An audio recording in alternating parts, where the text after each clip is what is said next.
Bonjour et bienvenue sur Télé Djibouti dans cette édition de la mi-journée. Au sommaire de l'actualité, FAD Amia, 21 élèves officiers de la 4e promotion promus au grade de sous-lieutenant. Ouverture de travaux du 3e forum Afrique-Inde. Les sommets Inde-Afrique se poursuit à New Delhi avec la participation de l'ensemble des leaders africains, parmi lesquels le président de la République, son Excellence Ismaël Omar Guelleh, qui a prononcé un important discours à la tribune de ce 3e sommet du forum Afrique-Inde.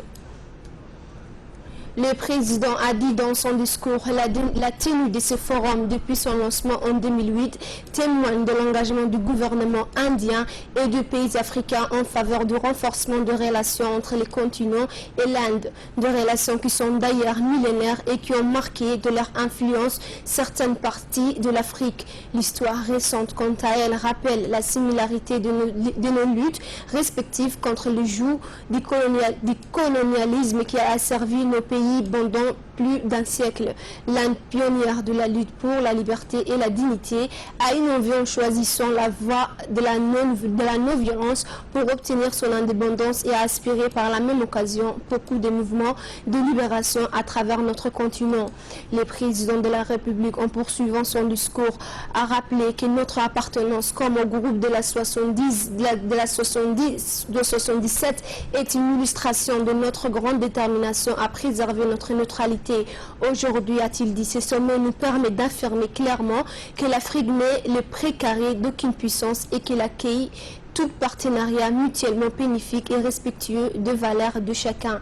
Permettez-moi, a-t-il dit, de remercier ici le gouvernement et le peuple indien pour son engagement dans les opérations de maintien de la paix en Afrique en vue de renforcer la sécurité et la stabilité de notre continent à travers l'ultime sacrifice que ces soldats ont payé sur le sol africain.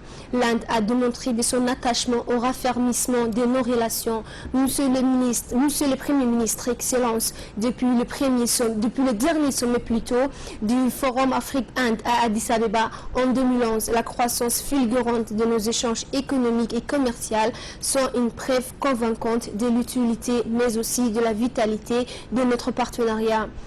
Depuis 2007, ces échanges se sont multipliés de manière exceptionnelle et spontanée pour atteindre plus de 70 milliards de dollars, alors que les investissements connaissent une augmentation régulière d'année en année.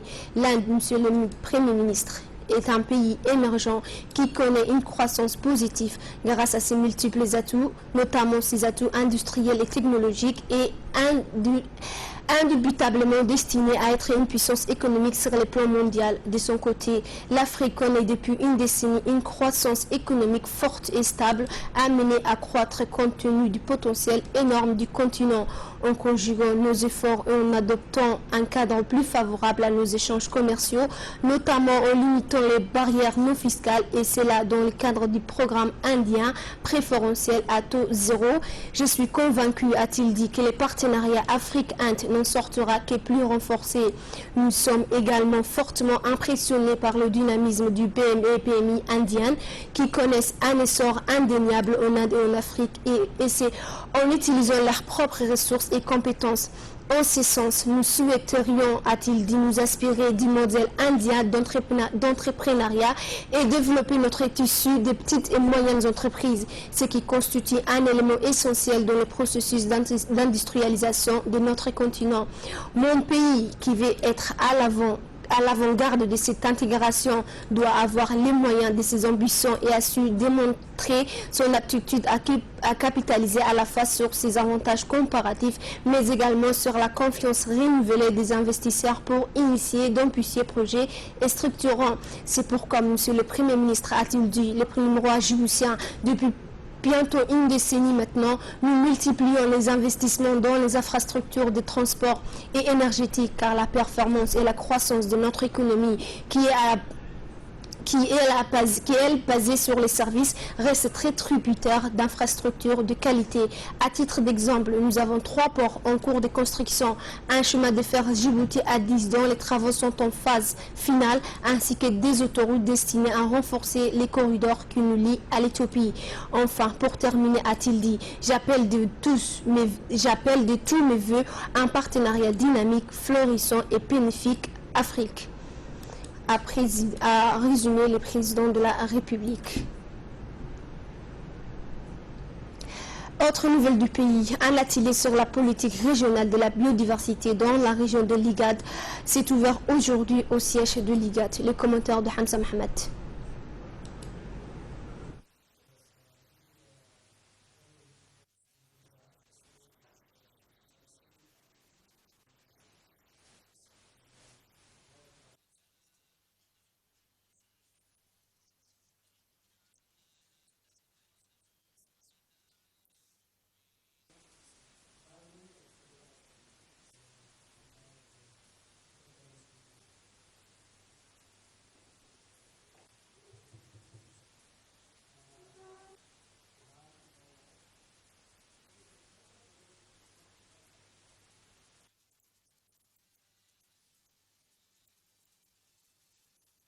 But just to tell you that it is our obligation Ce document de politique sur la biodiversité sera en effet discuté lors de cet atelier via un moment critique de transition où l'IGAD doit évoluer d'une simple organisation intergouvernementale vers une véritable communauté économique régionale opérationnelle afin de servir de bloc à l'Union africaine.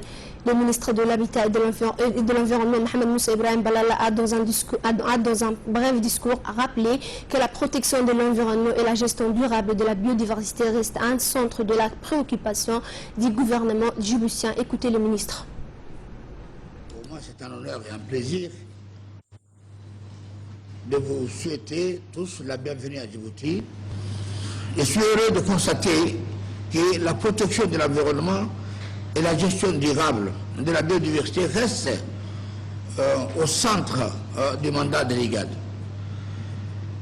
Je suis persuadé que les ressources environnementales et la biodiversité de la région constituent un des piliers de notre développement économique et social. Dans ce cadre, il y a donc un besoin réel de développer et de mettre en œuvre des stratégies et des pratiques de gestion durable dans notre pays afin de garantir une croissance économique pérenne dans la région et ce non seulement pour les générations actuelles mais pour les générations futures.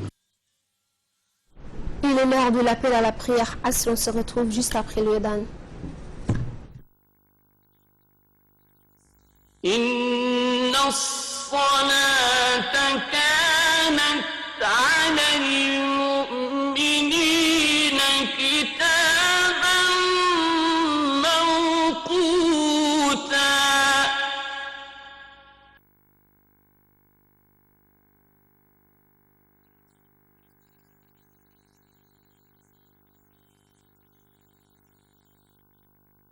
Allahu Akbar, Allahu Akbar, Allahu Akbar, Allahu Akbar. Ashhadu an la ilaha illa Allah.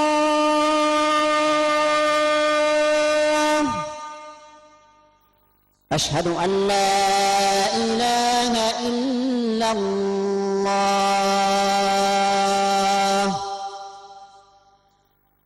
أشهد أن محمدا رسول الله.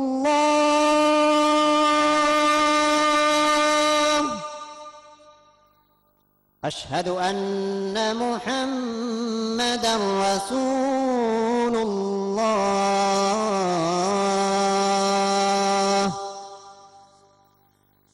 حي على الصلاة.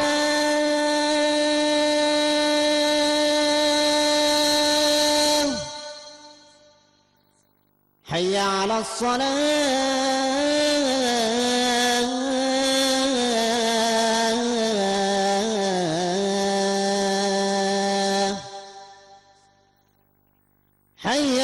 الفلاح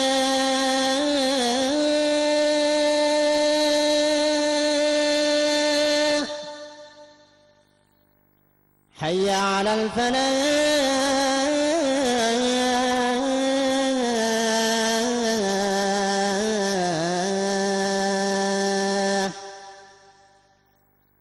الله أكبر الله أكبر لا إله إلا الله.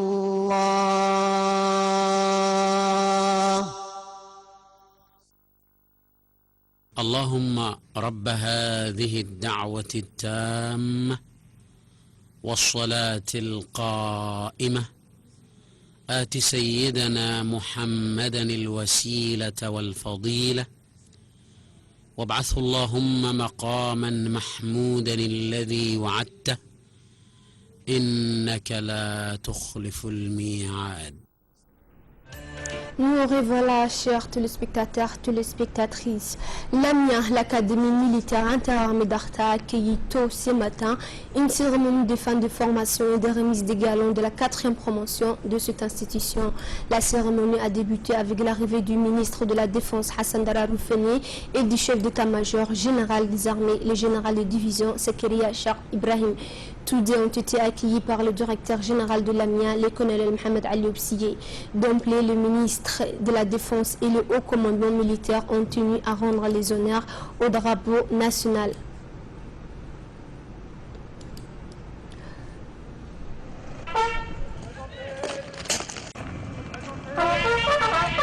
Zakaria du colonel Obsiye ont passé en revue les troupes d'honneur ainsi que la section composée de la 4e promotion 2012-2015 de l'AMIA pour qui cette cérémonie a été organisée à l'occasion de la fin de leur cursus. Et cette cérémonie marque la fin de 3 années de formation au cours desquelles, avec l'aide de plusieurs conseillers militaires djiboutiens, français et marocains intégrés à l'académie, les élèves officiers ont pu acquérir les connaissances nécessaires à un jeune officier.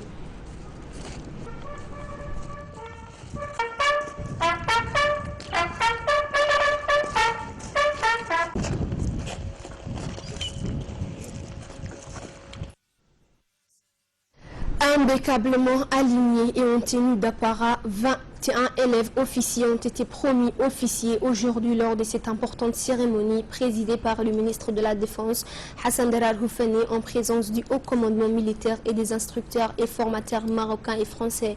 21 élèves officiers dont une jeune femme, Madina Abakari, en tenue d'apparat ont été promis des mains de hauts responsables présents au grade des sous-lieutenants au terme des 3 ans de formation militaire, technique et tactique. Ainsi, le ministre de la Défense, le général Zakaria Charles Ibrahim, le général Ali Hassan, les commandants en chef de la garde républicaine, le colonel Mohamed Jama' Doualé, ont décoré ces jeunes hommes et femmes avant de leur faire prêter serment.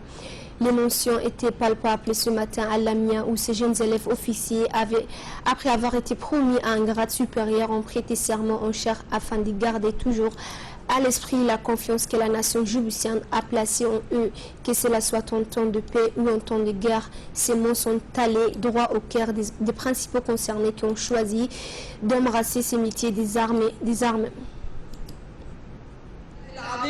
أقسم بالله العظيم وبكتابه العزيز ودينه الحنيف أن أكون ضابطا مخلصا يخدم وطنه بكل أمانة وشرف. L'accomplissement de leur mission future, des vertus cardinales dans l'appropriation forge et mentale nécessaire au triple rôle de chef, d'éducateur et de formateur que tout officier est amené à remplir sur le plan physique, intellectuel et moral dans l'exercice d'un commandement militaire. Promus officiers à l'issue de 3 années de formation de qualité, les sortants de l'AMIA vont intégrer les différents corps de forces armées djiboutiens FAD au contact des réalités du terrain. Ces jeunes hommes et femmes acquérant une expérience militaire et professionnelle qui sera fort utile aux devoirs de notre pays. De par les acquis académiques, les membres de la 4e promotion 2012-2015 de l'AMIA sont bien préparés pour s'adapter aux rigueurs de la vie militaire. En effet, dans des interviews au micro de notre confrère Ahmed Humed, ils n'ont pas manqué de remercier chaleureusement le directeur général de l'AMIA, le colonel Mohamed Ali Obsiye, et se sont réjouis de leur formation militaire effectuée sous la houlette conjointe d'instructeurs djiboutiens, français et marocains. Tous se sont félicités de faire partie de la liste de 21 élèves officiers sortant de cette année.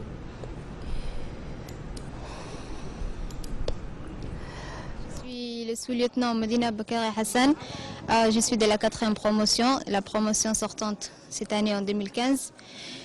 Nous avons passé 3 ans à l'académie et durant ce cursus, nous avons fait une formation militaire sur le plan tactique et technique, que ce soit en salle ou sur le terrain. Aujourd'hui, nous sortons et, alhamdulillah, on est arrivé à bout de nos objectifs. De ce fait, nous tenons à remercier tout d'abord le colonel Mohamed Ali Obsiye, directeur général de l'AMIA, ainsi que tous les cadres et les instructeurs qui nous ont aidés et suivis durant tous ces 3 ans. Vous êtes la seule fille du groupe en même temps sur 21, donc comment vous sentez-vous? À vrai dire, je suis contente. Et vous aurez aimé qu'il y ait d'autres filles aussi? Oui. Il y a des filles qui ont été avant moi.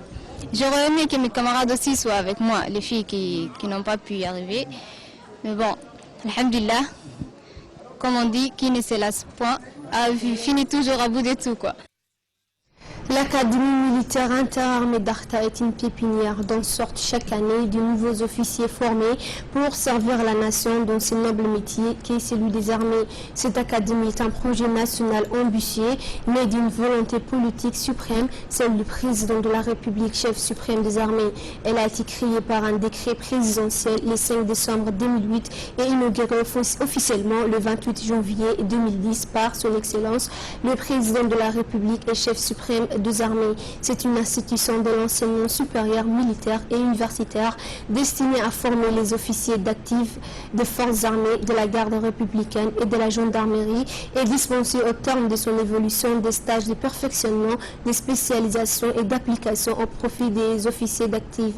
Les officiers de la police nationale et ceux des sapeurs-pompiers peuvent également être admis à l'académie comme stagiaires sur demande express de leur ministère de tutelle. Pour remplir sa mission et mettre en application les programmes arrêtés conformément aux directives du commandement, le directeur général de l'AMIA, le colonel Mohamed Ali Obsiye, s'appuie sur ses principaux collaborateurs, essentiellement le directeur des études, ses conseillers techniques, les commandants des promotions et les chefs des services administratifs et techniques. La planification du programme général avec ses grands axes de force est soumise à l'évaluation et à l'approbation du chef d'état-major général des armées et président du conseil de l'AMIA. Rappelons enfin que l'AMIA est une pépinière dont sortent chaque année des nouveaux officiers formés pour servir la nation dans ce noble métier qui est celui des armées.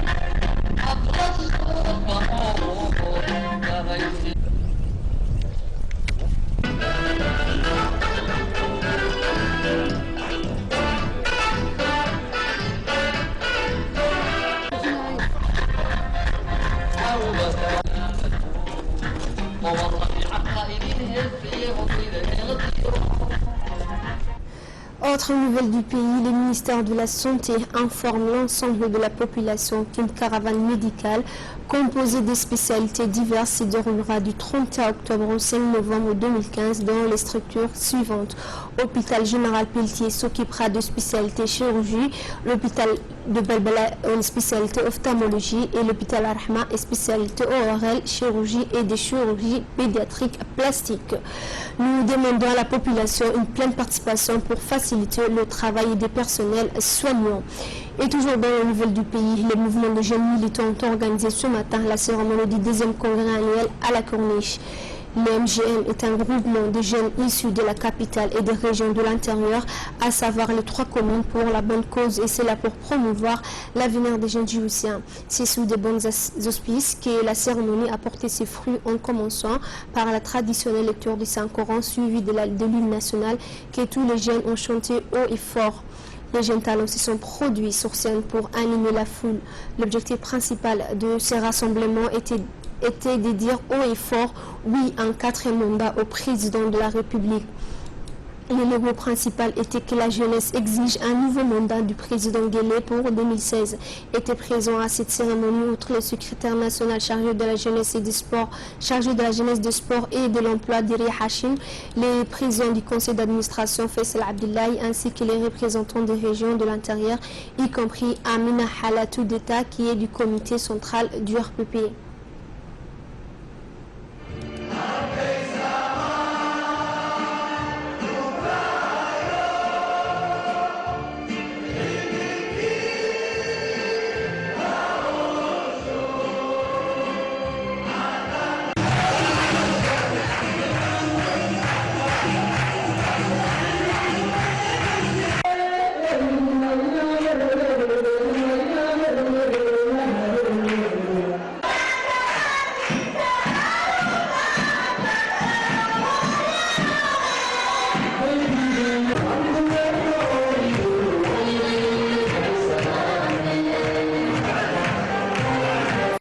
Le secrétaire national chargé de la jeunesse, des sports et de l'emploi, Diri Hachim Youssouf, a dans une intervention mis l'accent sur l'importance de ces groupements de mouvements de jeunes militants en précisant que la jeunesse djiboutienne est l'avenir de demain. Je vous propose de l'écouter. La jeunesse, comme l'écrivait Oscar Wilde, est un art. En assumant pleinement notre statut de jeune et notre place dans la société, notre responsabilité est de mettre en œuvre et de mettre notre force, notre énergie et notre dynamisme au service de notre pays. La valeur d'un homme repose essentiellement sur ses actions. Les efforts déployés au quotidien par chacun de nous ne peuvent avoir de sens que s'ils tendent vers la fraternité et le partage, devenant ainsi le socle de notre union et de notre solidarité. Confiant et serein dans la feuille de route tracée par le président du parti, son Excellence M. Ismaël Omar Guelleh, nous avons toujours combattu les défaitismes et l'égoïsme pour atteindre notre ultime objectif, à savoir la revitalisation de la Ligue nationale de la jeunesse du RPP. Comme nous le savons tous, une marche de soutien à la candidature du chef de l'État et président de notre pays, son Excellence M. Ismaël Omar Guelleh, se tiendra dimanche prochain dans la capitale. Il est de notre devoir de mobiliser autour de nous le plus grand nombre de nos concitoyens pour faire de cet événement une réussite totale. C'est dans ce sens que j'invite chacun d'entre vous à participer à cette marche et à convaincre les autres jeunes de rejoindre cet élan de solidarité. Ce sera pour nous l'occasion d'exprimer notre gratitude et notre dévouement à celui qui a fait entrer notre pays dans l'ère de la modernité et du progrès économique.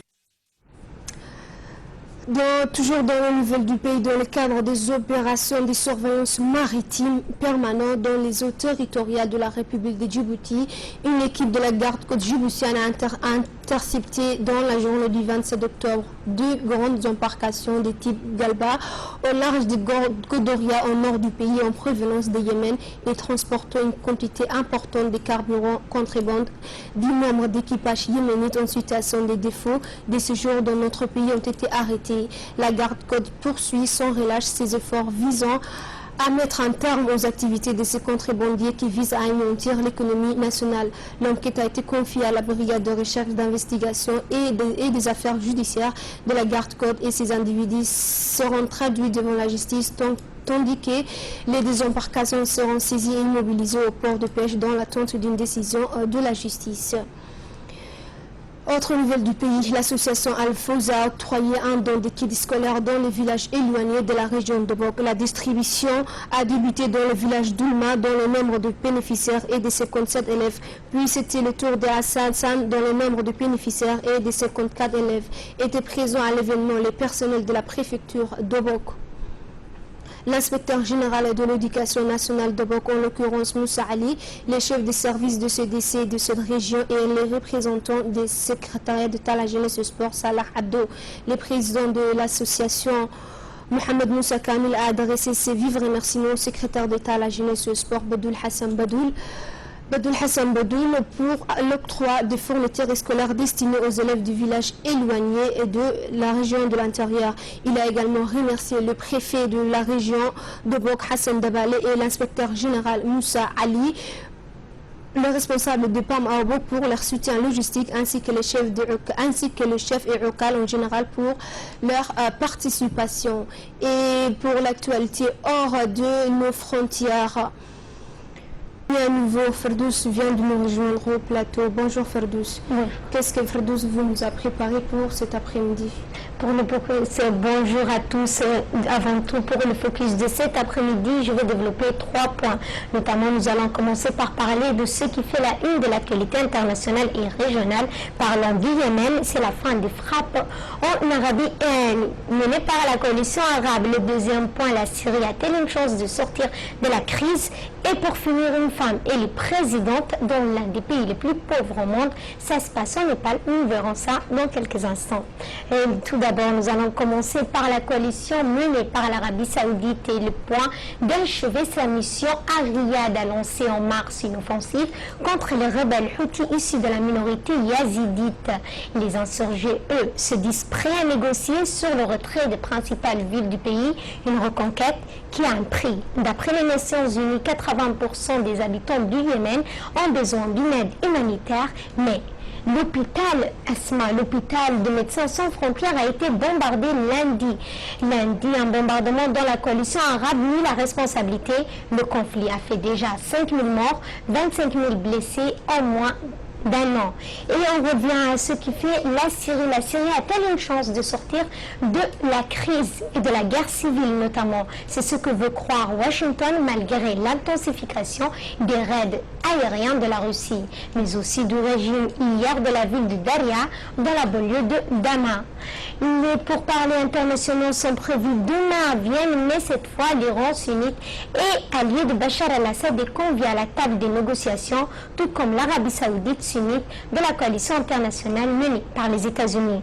Je vous rappelle que la semaine dernière, les pourparlers avaient échoué et que Washington, et notamment John Kerry, avait appelé la coalition et tous les membres à se réunir, et notamment, c'est ce que nous verrons, ça demain, ça sera à Vienne. Les renseignements américains est effectivement persuadé que les Russes cherchent à terme à obtenir le départ de Bachar al-Assad, et ce, même si le Kremlin refuse d'évoquer le sujet.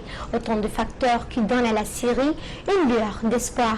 Et pour finir, une femme élue présidente Asma, et ça se passe au Népal. Une femme à la tête d'un pays le plus pauvre de la planète. Le Parlement népalais a élu mardi la communiste Badia Bandari, 54 ans, à la présidence de ce pays de 28 millions d'habitants. Elle devient ainsi la première femme à accéder symboliquement à cette fonction de chef d'État, principalement symbolique juste après l'adoption d'une nouvelle constitution. Ex-ministre de la Défense et vice-présidente du Parti communiste du Népal, Badia Bandari remplace le chef d'État Rambaran Yadav. Au terme d'une décennie de guerre civile contre la guérilla maoïste, Rambaran Yadav avait été élu en 2008 premier président de ce pays himalayen suite à la chute de la monarchie hindoue qui a régné pendant plus de 240 ans. C'est très long. Rappelons que c'est une femme célibataire, mère de 2 enfants, veuve, dans une société dominée par les hommes, dans un parcours politique. C'est assez louable.